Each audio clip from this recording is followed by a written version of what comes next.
nous sommes toujours à Sharm el-Sheikh pour cette 4e édition du Forum mondial de la jeunesse. Donc j'ai à mes côtés Léo Beau de France qui va nous parler justement de sa participation à cette édition. Bonjour. Bonjour, bonjour à tous. Alors pouvez-vous vous présenter? Je m'appelle Léo, je viens de France, je suis entrepreneur et je suis à Sharm el-Sheikh pour toute une semaine. Je vous demandais juste de baisser votre masque si possible. Et voilà.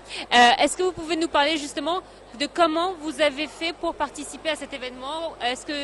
Comment vous avez connu qu'il y avait ce forum à la base? Alors j'ai connu via les réseaux sociaux et des amis m'en ont parlé et je trouvais ça intéressant de pouvoir rencontrer des gens du monde entier dans ces conditions aussi favorables et donc c'était important pour moi de pouvoir venir, donc j'ai candidaté et j'ai eu la chance d'être pris. Alors, quels sont les thèmes qui vous ont le plus intéressé dans l'agenda de cette 4e édition? Alors moi, c'est surtout le côté entrepreneuriat et le fait de connaître des jeunes du monde entier qui décident finalement de créer leur entreprise et donc de créer un mouvement quelque part pour essayer d'améliorer un aspect du quotidien de la vie des gens. Et donc en soi, discuter avec tellement de gens différents dans des pays différents, c'est très enrichissant. Parce qu'on se rend compte qu'on a la capacité, en créant des entreprises, de vraiment changer des choses. Justement, aujourd'hui, il y a une session qui traite de ce thème-là. Normalement, quelles sont vos attentes à travers cette session? L'attente, ce serait surtout de découvrir des personnes inspirantes qui ont déjà un parcours plus avancé sans doute que le mien ou que le nôtre. Et à terme, c'est peut-être créer des relations, découvrir des futures personnes avec qui on travaillera ou des points de contact dans plein de pays pour vraiment essayer de faire grandir encore plus l'écosystème des startups dans le monde. Alors vous le savez, nous sommes en pleine pandémie depuis 2 ans. Beaucoup de pays ont décidé de fermer leurs frontières à cause de la situation sanitaire. En Égypte, c'est vrai qu'ils ont pris le défi d'organiser un tel événement, même avec 2000 jeunes au lieu des 7000 des éditions précédentes.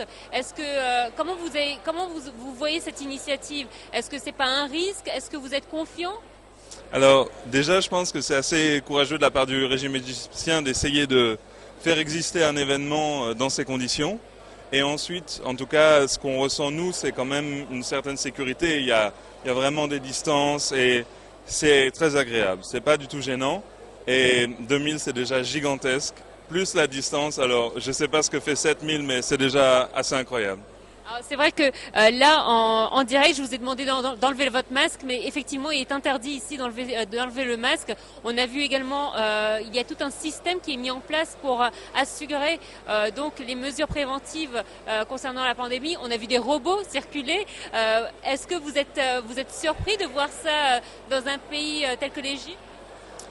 Oui, après, c'est vrai que vu la communication de l'événement, je m'attendais à quelque chose de très grand. Je ne suis pas du tout déçu par la taille de l'événement ou les personnes que je rencontre.